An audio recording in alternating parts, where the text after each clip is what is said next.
jump ahead to Psalm 83. This is the famous Psalm 83 war. This is going to describe an event that hasn't happened yet. We're still waiting and wondering, when does this Psalm 83 war take place? Where is it at on the timeline? Some people place it in the tribulation period. Some people say that this may trigger the tribulation. But here's what Psalm 83 talks about. Verse 1, O God, do not remain quiet, do not be silent. O God, do not be still, for behold, your enemies. Whose enemies? The enemies of God.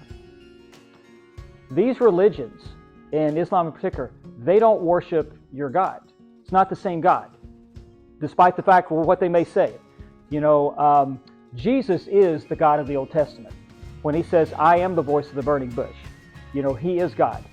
They don't worship the one and true living God.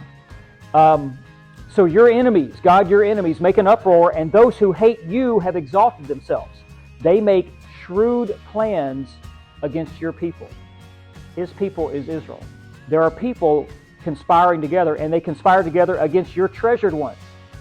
Verse 4, they have said, come and let us wipe them out as a nation, but the name of Israel be remembered no more. And you see those clips of like people in Australia, gas the Jews, kill them.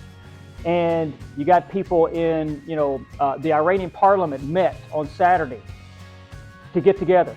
Death to the Jews, eliminate the Jews. You got people here in America, that would love nothing more than just to wipe out all Jews.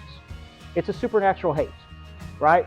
There's one thing that you can get mad at somebody and say, I hate this person, but it's to want to exterminate an entire race. That's a spiritual hate. That's a next level hate.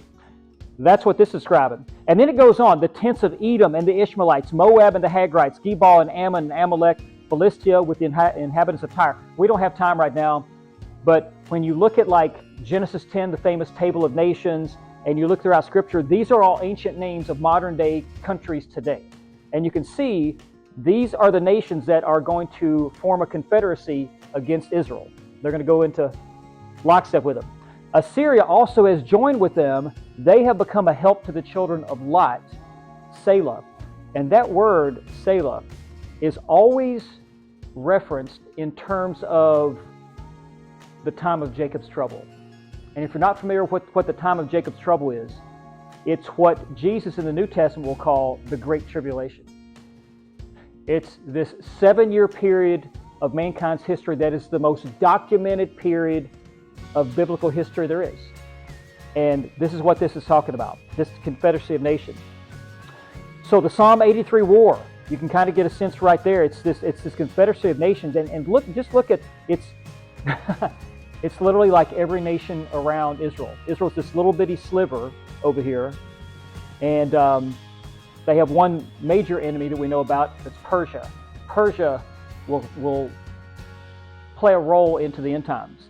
Persia is the ancient name for Iran.